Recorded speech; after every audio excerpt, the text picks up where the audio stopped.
I got hit by a car, sent to the hospital, bed rest for a period of time. Shortly after that, my dad committed suicide, who was my best friend. I was in my early 20s, a father, single father, right? And I'm like, okay, I got to do something. I got to figure this out in some way, shape, or form. What I do now is I help people understand that their stress is the one thing that's blocking them from making sustainable, healthy change in their lives. If the flower doesn't bloom, you don't blame the flower. And what I do is help to create systems and strategies, the same way that you would in a business for like an SOP. I help build those intrinsically for my clients. Welcome to the debut episode of Beyond the Briefcase, the podcast where we explore the human stories, transformative ideas, and unconventional paths that shape the legal profession and beyond. I'm Matt Goodwin, a transactional attorney turned wellness advocate. Today, we're diving into the neuroscience of performance, stress, and resilience with someone who's reshaping how professionals think about success. Our guest is Dr. Chris Lee, a neuroperformance coach, speaker, and founder of Elemental Shift, who helps high achievers rewire their brains for clarity and purpose. If you've ever felt like your ambition is outpacing your well-being, or you're curious about the science behind burnout and flow states, then this conversation is for you. But before we delve into the depths of neuroscience and performance, let's start with a lighthearted icebreaker to get to know Dr. Lee a bit better. So Chris, how are you today? I'm good. I'm experiencing the novelty of hanging out with you in a new way, which is always fun and exciting. Well, to kick things off, here's a fun question. If you could have dinner with any historical figure, who would it be and why? To be fair, Matt, you're swinging out with like the really easy questions out of the gate. So I just finished up an Isaac Newton book and did a deep dive into his life as an artist, as a mathematician, as a philosopher, and realizing the amount that he accomplished before the age of like 26 is insane. I would love to have dinner with that guy and just see how he thinks, because seeing what somebody thinks is so much different than seeing how they think and having like a casual conversation with him at dinner. I think that's fascinating. I've been reading books that reference historical figures. I haven't read any about them themselves, but that's a fun fact. Before age 26 is when he accomplished the majority of what we've come to know him for today. So before the age of 26, he started to question why things were the way they were, right? So we kind of went from this Earth-centric perspective to like this heliocentric, and he's like questioning why some of these things are going on, and then understanding that as he's looking up at the stars, and, you know, there's the classic, like, apple falls on his head and he like discovers gravity. Like, he's been questioning why these principles exist at like the age of 18. And then realizes that math doesn't exist for him to solve the problems that he needs yet. So he invents calculus, and then he starts to comprehend light spectrum and understands like how gravity starts to play on those things. Like, and he's doing these things at like 20, 21, 22. I certainly was not doing those things at that age. So he's a bit of a savant when for sure. When it comes to those things. He's like next level intelligence. And when I run into those people, and they show up in weird ways in our lives, right? It's really easy. I think the low hanging fruit is to point at what they do, but I'm always curious, like, well, how did you get there? Like, how are you thinking through some of those problems? Interesting. Well, why don't you tell the viewers and or listeners what your focus is? Like, what's your main, how do you make a living? How do you help people? How do we make a living? So once my OnlyFans didn't work out, cut that. No. So, I came into this profession by stress and trauma. And what I do now is I help people understand that their stress is the one thing that's blocking them from making sustainable, healthy change in their lives. And I tend to work with people that are like me, super high performers, purpose, passion driven. And as they evolve, helping them to reestablish responsibility for why and how their lives are. So I imagine in your life, since I've known you for about 2 years now, you're a different man now than you were when we originally met. 100%. And you can't read the label inside the jar. So you need somebody in your corner that's got your back and holds you to the standards of your future, not to your past. I've got a background in behavioral neuroscience that gives me a different lens to see how certain stress metrics create this like information blindness, opportunity blindness. And what I do is help to create systems and strategies the same way that you would in a business for like an SOP. Mm-hmm. I help build those intrinsically for my clients. That's intriguing. And actually, I came to know you through one of your clients who's a close friend of mine. I won't say the name. Yeah. But Got to protect the innocent. It's interesting because even though I know this person a really long time before I know you, you were almost like reluctant to admit that he was your client, other than the fact that I said, yes, it's okay if we talk about it because he's very open with me. And you're like, yeah, okay, yeah, that's him. Yeah. Yeah. And ironically, I think he had a very similar name to you. So it was like a good conversation starter. But I was intrigued by the message you're sending out. And then I looked at how many other people were intrigued by you. You have how many followers on Instagram right now? On Instagram, we're over 500,000. We talk to about 30 million in our total audience every month. Wow. Yeah. So you've talked to a lot of interesting people. Are the topics that you focus on, most of them have a neuroscience element to it? Or is that just what frames your approach? Yeah. So like if you ask a carpenter like how to fix a house, right? They come in with like hammer and nails, right? Mm-hmm. Or versus like if you ask like an interior designer how to fix a house, they come in with like an artistic design. So I know that the limitations of my own perception are very much rooted in science and like my own, are we allowed to swear on this thing? My own shit. I'm swearing on names. Yeah. It's my own shit. So like the thing that got me to this point in time is like I was going through my doctorate, and I've kind of told you some of this story. Mm-hmm. Going through my doctorate, I'm going to open a practice. I'm going to have 2.1 dogs, 3.6 kids. I'm going to be the American average, right? Like straight down the pipe. That's what's going to make me happy.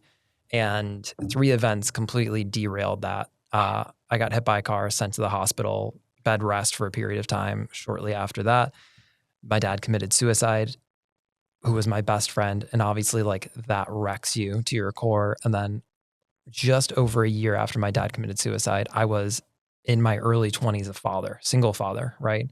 And trying to figure this out. And I'm like taking my daughter to class and I'm like, okay, I got to do something. I got to figure this out in some way, shape or form. And when everybody was trying to like, okay, you need a little bit more therapy, like you got to like feel some of these things, I didn't believe in those things enough. They weren't binary enough for me. So I started to heavily lean on science. And that was when I had one neurophysiology professor, and I will never forget this. We're in lab and we're kind of talking about certain things and neuroplasticity and how these cells are communicating back and forth. And the picture really starts to get painted for me. Like if the flower doesn't bloom, you don't blame the flower, right? Like if certain conditions manifest themselves, it's because the environment was conducive to growing these specific weeds. Mm-hmm. And I ended up walking out of that class because I just had a breakdown, right? Like I'm trying to figure out how to be a dad at this point with like a 6-month-old daughter. Like my life is in shambles. I went from like healthy, physically fit, and I'm like skinny and like can't even walk without my legs getting sore. Like everything is just falling apart. And I'm like, okay, is my perception being shaped by my neurological state? And then I started to play this experiment of like, okay, let's pretend that that's true. What happens when the brain gets stressed? And then I was like, okay, so if I get this area of my brain turned back on, right? Fake it till you make it. Whether that works or not, my brain didn't have faith in it, didn't believe in it. Mm-hmm. So what I started to do instead is I'm just going to like regulate myself until it rewires my perception. And 6 months later, after going through and understanding that like no one understood self-regulation really well, it was like, all right, well, I'm in school. I have access to all this literature, all this science. How about I take this responsibility and I start to build systems? Because all the systems that were out there, and I say this with all the due and love and respect for therapists and somatic healers and people that do Reiki and everything else in between, I'm so analytical, right? Like I'm at my core, I'm a business person, right? And I like the data, I like the system, and I like the did this work or did this not? So to answer your question like 20 minutes ago, yeah, so much of what I see and how I see the world now is kind of through that lens of like, okay, dysregulation is not a horrible thing. It's not the thing, but it's definitely a way to see things from my lens that might give you a different insight in how to experience things through yours. Yeah, well, you got to teach me how to dysregulate some things later, but I want to, for the viewers, for a basic understanding, what's really happening in the brain when we hit burnout? Ooh, yeah, this is a super fun question. So my very simple explanation to this is that we have certain resources, right? We know sleep is one of those things that if you get poor sleep the next day, this is what the research is telling us, right? The next day, you're acting as if you've had one alcoholic beverage. Like that's your state of performance, is if you're like not inebriated, not buzzed, but like you're just not operating well. And it turns out there's a ton of different metrics for this. So burnout, in my perception, is stealing resources from tomorrow to meet today's needs, and finally getting to the point where there's no resources tomorrow. So then you start stealing from the things that are meaningful and significant. You start to steal from your hobbies. You start to steal from the things that are fun. You start to steal from relationships. And when you steal from those things, it limits your ability to actually effort and put intention into those things, which just means that you're clear on where you want to go and you know the amount of energy that you can put into it, right? When you say steal from, you mean suck the energy that you have in your bucket, and so you don't have it available for these other things because you're using it up. 100%. So like you and I are jamming on a Monday right now, right? So like my Mondays at this point in my life are just stacked up. And if there's an emergency, I don't put that emergency on the back end of my Monday. What I do is I either delegate that out or I find something that is like a tier 2 priority. If it was a tier 1 priority that I couldn't get to, and I move those things, because if I did push it to the end of today, and I just don't have the resources in some way, shape, or form, I know that I'm stealing those things from tomorrow. So my ability to perform today is going to hinder, or it's going to enhance how I perform tomorrow. Interesting. I heard from somebody that one night of poor sleep can affect you for the entire week. Yeah. Not just the following day. No, and I 100% agree with that at this point in my life. So like my daughter is now 7, right? So I've kind of gone through the phase of like, not having good sleep with her and like figuring out some of those things. But I didn't realize how much it was impacting me until that, like I was getting good sleep. And I was like, oh my gosh, like, or if you ever just have a bad night of sleep, which is going to happen, like no one's perfect out there, right? Like whether you eat spicy food and you wake up and your stomach is just not doing the thing that it needs to, or you go out and you have a couple extra fizzy drinks that maybe like don't align with what you need to go do tomorrow, like those things kind of happen. But yeah, one of those metrics that I measure with a lot of my clients, and you can do this with any biometric device at this point, but I use Oura Ring, and we're just measuring and gauging, okay, how well are you actually performing? Right. Versus Matt's got one on right now because he's awesome. It's just, okay, how you feel subjectively. Like I feel amazing. I feel great compared to how you're actually doing in your body. Physiologically. Yeah. That cognitive dissonance between, okay, objectively, you're kind of burning the candle at both ends here. And like you're headed towards burnout, or like you're completely exhausted. Let's go do something about that. And kind of like learning to navigate through that space. Like those are the systems that, I don't know if you got those in school, but I certainly did not. No, I didn't, but I did get this Oura Ring, and I tell people that are familiar with it the same thing I tell people who aren't familiar with it, that it's been a game changer. It's been about 2 years. The longer you wear it, the more you get out of it, the more you learn about yourself.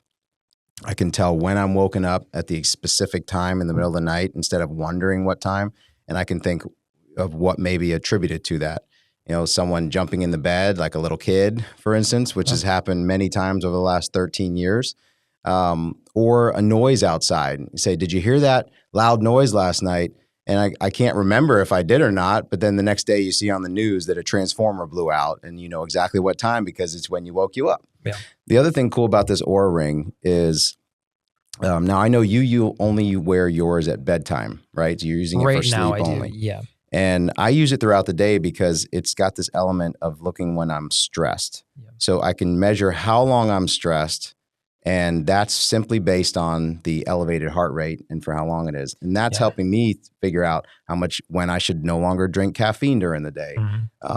What time of the day I'm most commonly experiencing, what day of the week I'm most likely experiencing. And there starts to see patterns, like Wednesday is my peak day of something. I can't remember if it's stress or relaxation, but it's this new thing. It keeps improving. So I'm a huge fan of this. Well, this is the secret to like high performance. If there ever was a secret, by the way, anyone that says like there's a secret or like, let me give you these 3 steps, like I typically tell everybody to run away. But like one of those things is taking responsibility to collect your data and look at the resources that you're burning.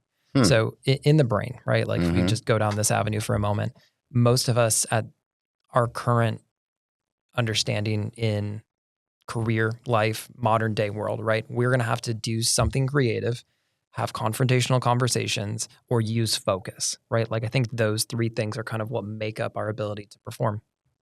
There's something inside of the brain called acetylcholine. And while it is not the primary factor for our brain's ability to focus, we do know that it is really important.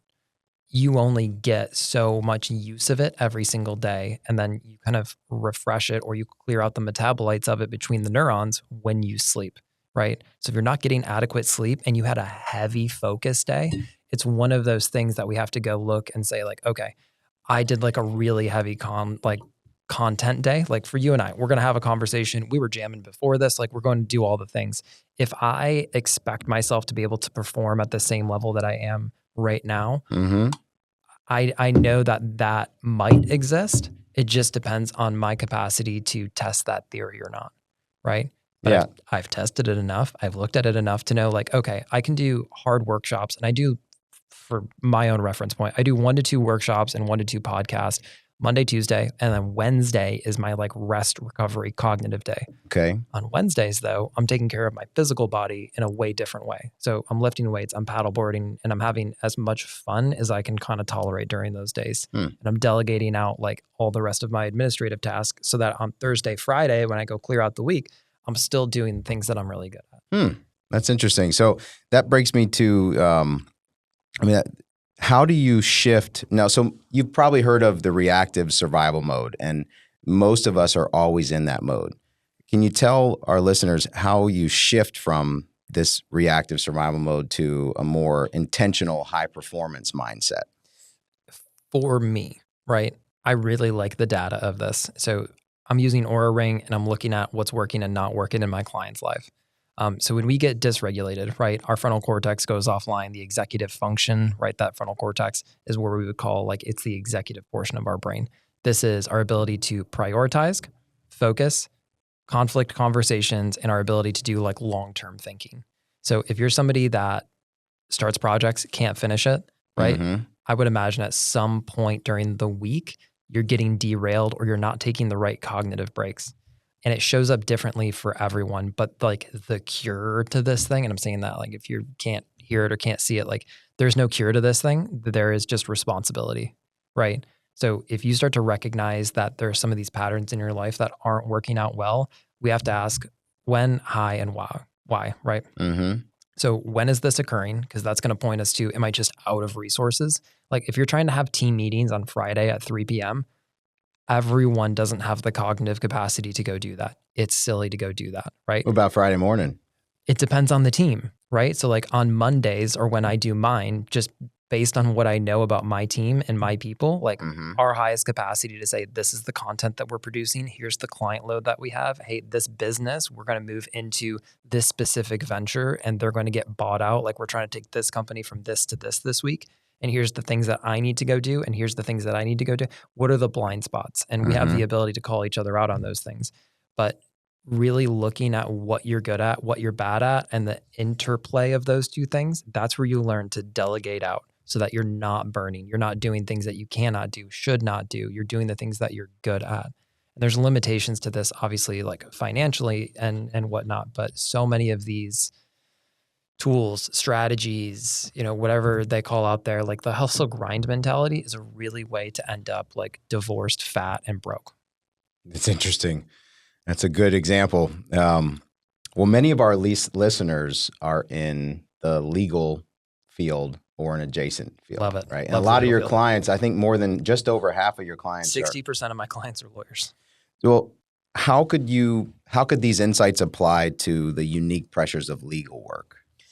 So how have you found that these can apply? So have that much. The most recent conversation I had with a company that had brought me on, and they're trying to figure out, why is our 12-person team so burnt out? What's going on with them? And we start to go to the interplay of, okay, the team as a collective is made up of a bunch of like small human beings that like need to be treated as human beings and not machines. Which in legal, because everything is so binary and like nothing has space for emotional, right? Like I think that's been very clearly shown to me through the clients that I work with. We really have to look at how we stack up their schedules, because someone that might be a single parent and they're hanging out with their kids over the weekend, Monday might be like they're let down from being a weekend warrior with their kids. So they might need administrative tasks on Monday instead of having like team building. So let's look at that. But that's a subjective perspective on my end. what is their aura ring telling me, right? And I'm not looking at these things. I'm trying to help teach them how to look at them more sustainably over time.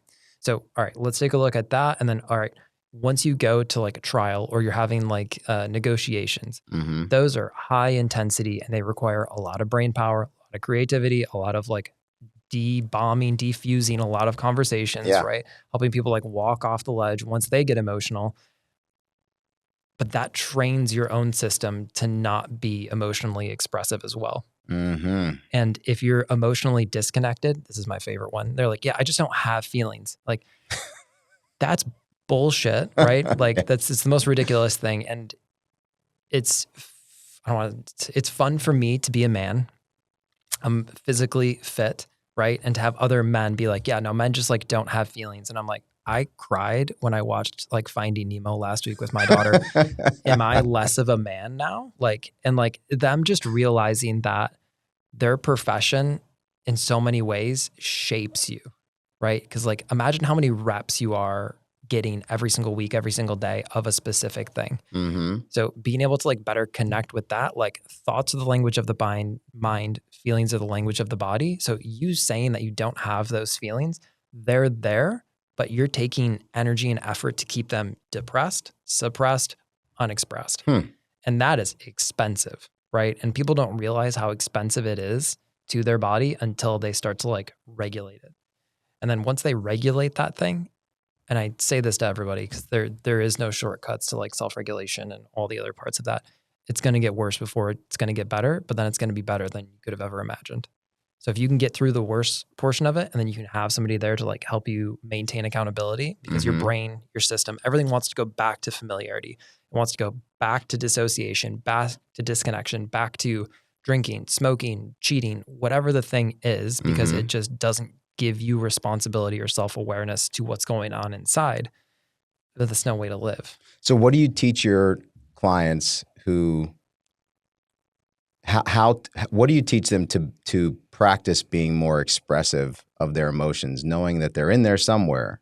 Oh yeah. So take it from me, that was like 7 years ago, like borderline, like a non-feeling gorilla, right? I started off, and this is where I tell everybody to start off, is like, you don't go into your system and be like, okay, I've got this big trauma, right? And I'll talk about myself. Like, I'm not going to go into my system like 7 years ago, and this is what I did. This is not the right way to do it, by the way. Like, okay, I'm going to feel all of the grief in this 2-hour therapy session from like my dad killing himself. That's not it. And I'm saying this with all the compassion in my heart for everybody out there. I don't have the skills, because emotional regulation and perception, it's a skill-based thing. That's why everything I do is, what's the feeling, stack it into a skill, build it into a habit.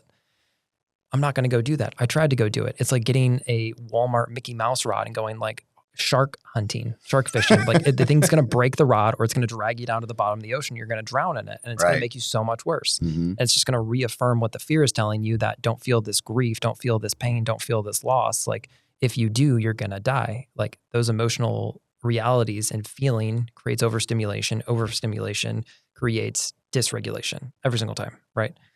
So what I start to teach people and what I start to teach everybody is like, just look for tension, right? Like look when your body like starts to like, is your back starting to hurt at a certain part of the day? Like your back's not hurting at the end of the day just because you've been sitting for 6 hours. It's probably a combination of you having meetings, conversations, and all of these different things that you're not giving yourself the ability to like actually take accountability for. So interesting. Those pieces really start to matter. And it's pattern awareness. More than anything else, it's just pattern recognition and your ability to say, okay, today I felt a ton of tension. Or if you're wearing an Aura ring, like what I'll do with my clients is like at the end of the day, I'll send everybody a group message and be like, hey, look at the data. What were your highest stress metrics today? Like just point at it. And it was like, okay, 2 p.m., 11 a.m.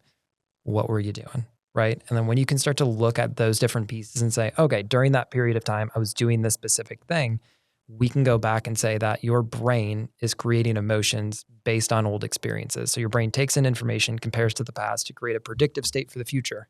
If you want to make that change, you have to re-experience that old emotion in a new environment. So first analyze the data of yourself. What if I'm sure you've heard this before, I can't remember what I was doing at that time. What do you tell your client that tells you they don't got time to measure this stuff, or they just want answers? Oh yeah, I have infinite patience is the problem.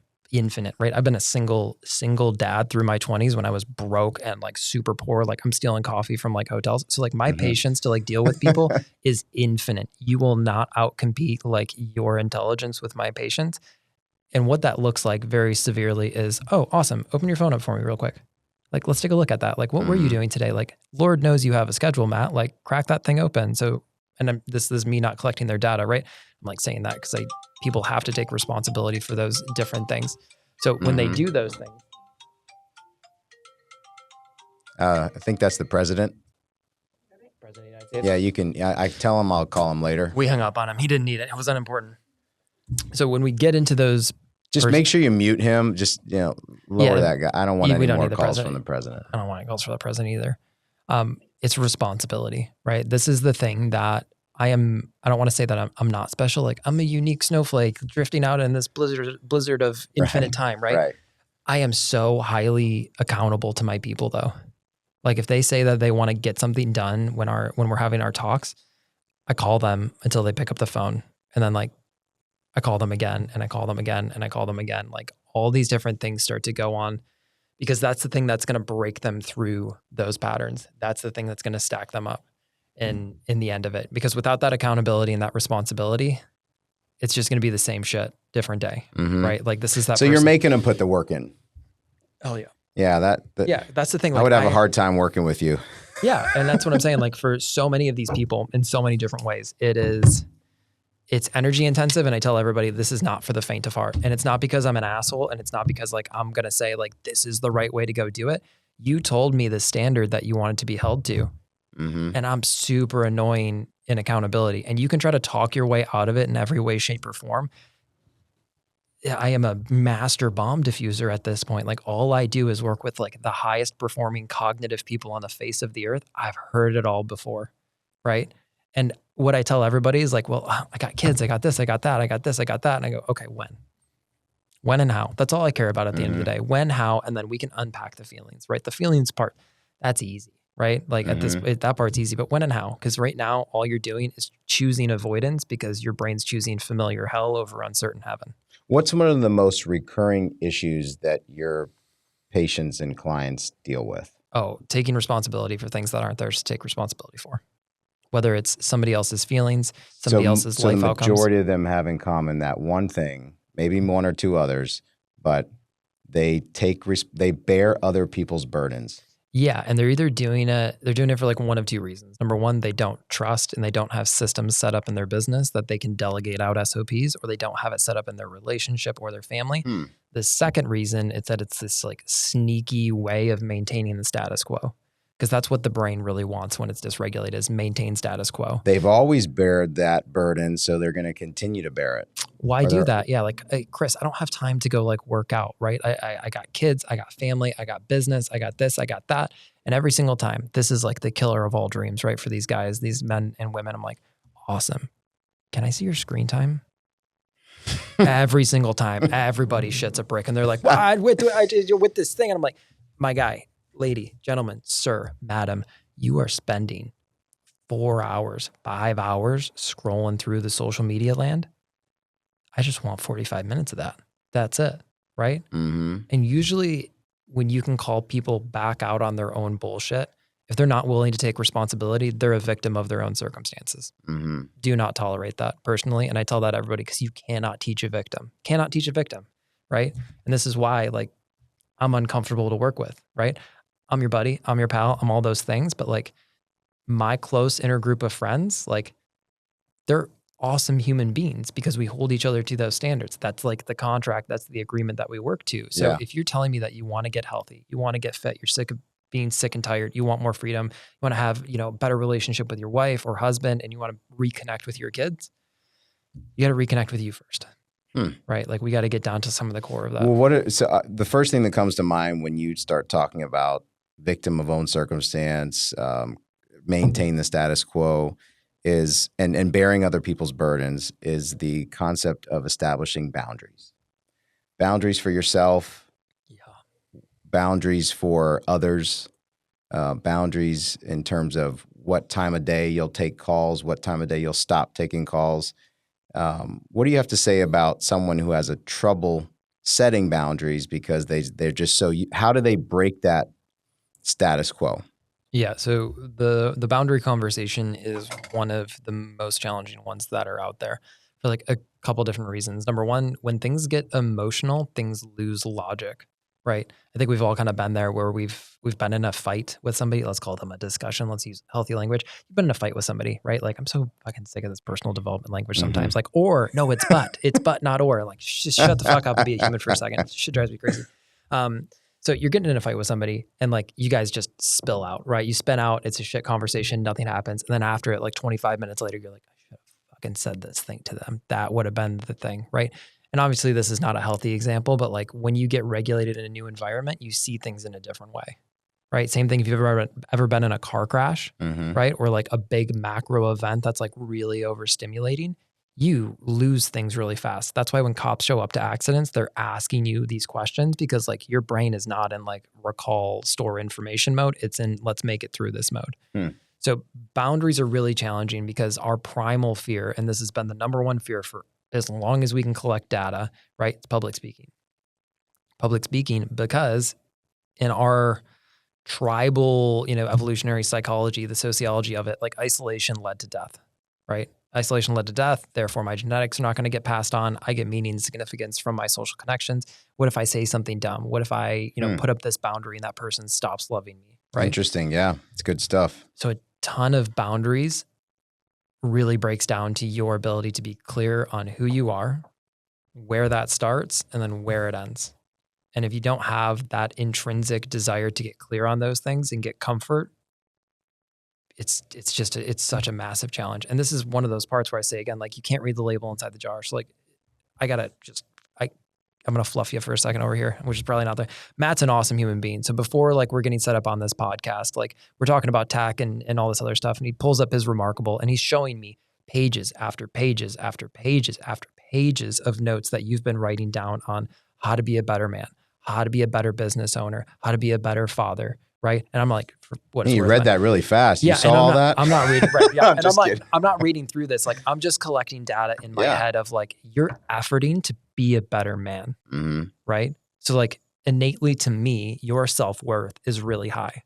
So it's really hard to fuck your shit up. Like stress comes in and you might get dysregulated for an hour or two, really big transitional moments in your life. You might get dysregulated for like a day or two, but you know where home is. Right. You can always come back to base and you've got systems set up, right? The way that you like take care of yourself. Like we were talking before the podcast too, like you look super fit, like you're jacked right now. You look awesome, which is another coordination point for me to go like, okay, this guy is obviously doing some of these things. Like he's stacking himself up. He's well shaped. He's well taken care of. Like, met your wife and know what those things are doing. Like I've seen pictures of your house. Like I know all of these different data points about you and it forms the image of what that is in my head.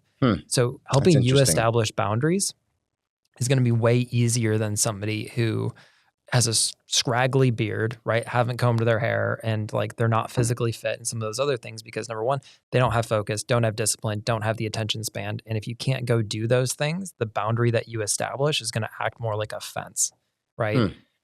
And we've got to understand those things at play as well. So it's the social mixed with the self-worth portion, and self-worth, it's a giant conversation.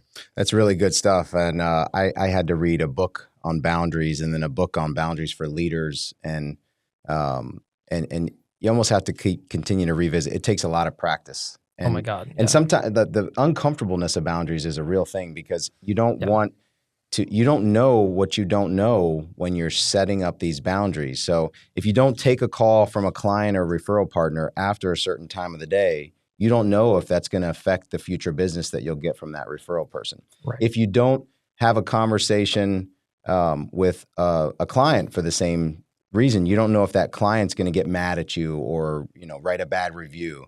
Right. But even in your language here, their feelings aren't your responsibility.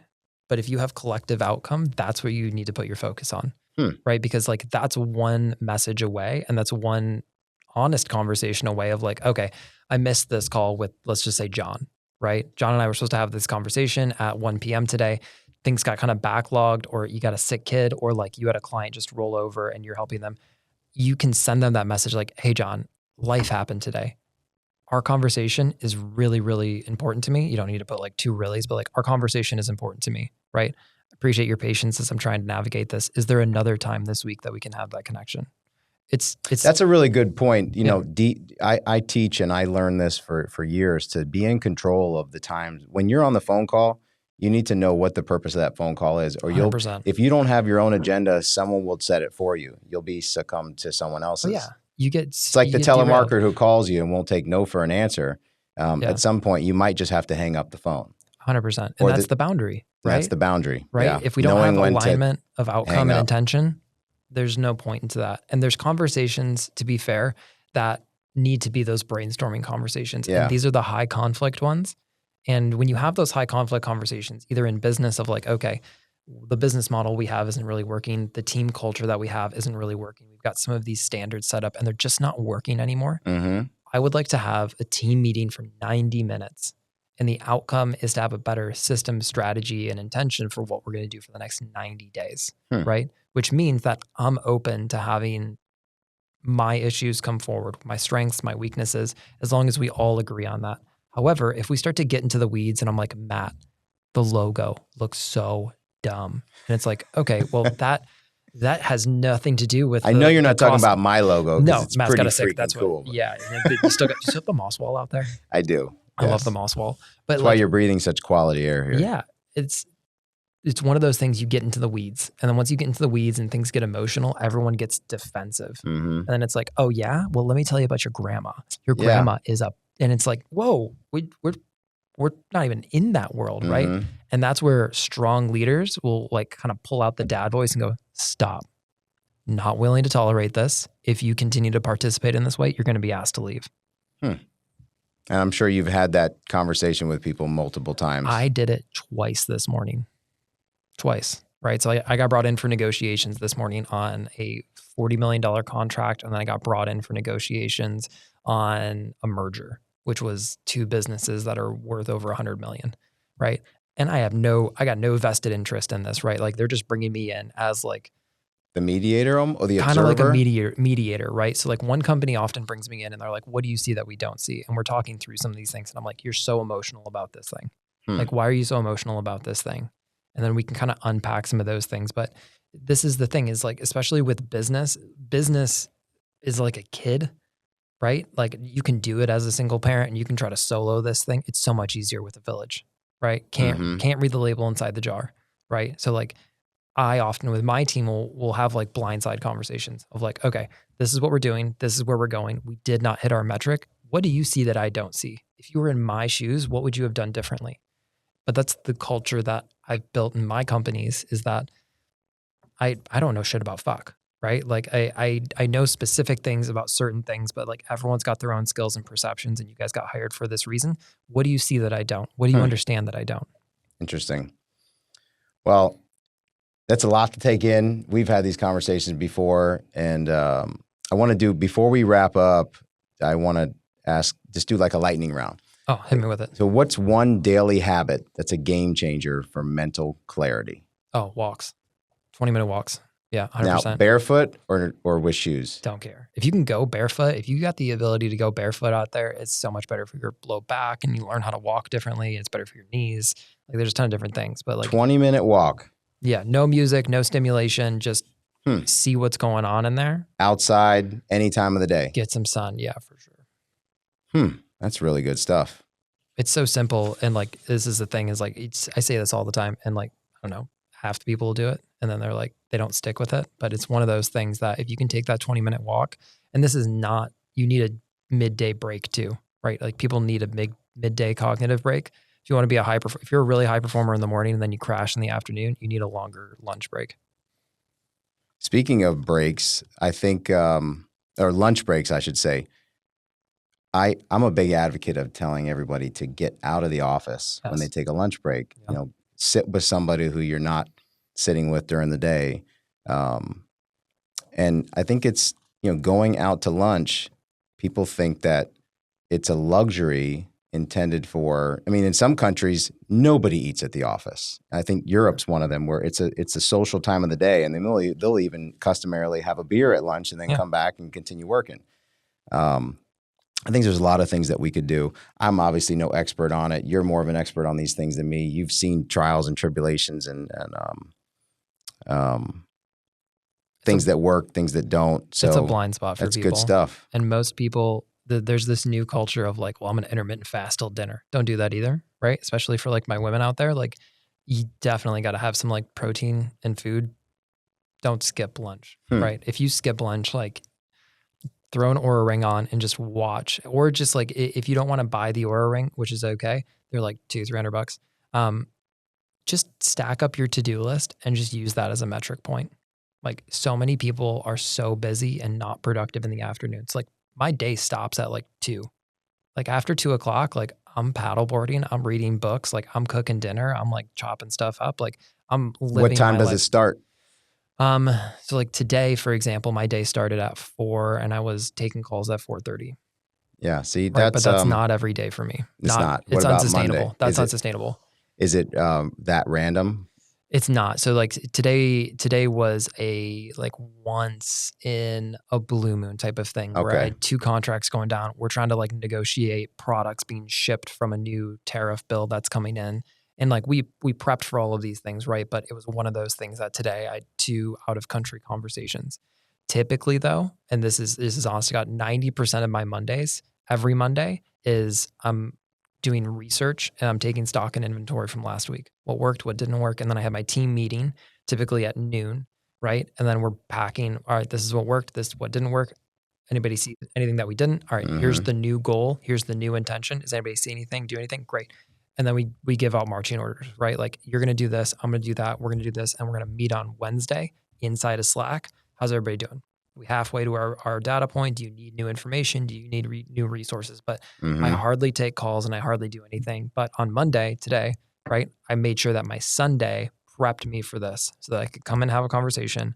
But I'm still going to go do what I was going to go do today. I'm just doing it tomorrow. And this is that part of like, I'm not sliding my 2 p.m. scale further back. Yeah. I'm not. I'll be in the gym at 4 o'clock. I will have a really great lunch. I will have read my books. I will have self-cared. And this is how I can run 3 companies, be a single dad, hit the gym, still paddleboard, have hobbies, play soccer, like do all the boundaries. 100%. It's all about the boundaries. Yeah. Well, I appreciate your time this morning with that busy schedule, Dr. Chris. And I thank you for coming on. How can people get a hold of you, or how can they find you on social media, Instagram? Yeah, you can find me anywhere. If you search my name, Dr. Chris Lee, search into Google, search into Instagram, that's where I'm at. And if you guys want to have a conversation about some of these things, drop me a DM. Like, I'm fairly decent at trying to get back to some of these messages and things like that, but you can drop me contact forms and stuff like that on my website too. Okay. Well, I appreciate you being on the inaugural episode of the rebranded podcast. I mean, the president called. So the briefcase. Yeah. He might call back, so we should probably wrap up. But I look forward to having more guests like yourself come on. It's going to be, you said, a really high bar today, I think. But we'll have to have you back in the future. So thanks again. Thanks for Matt.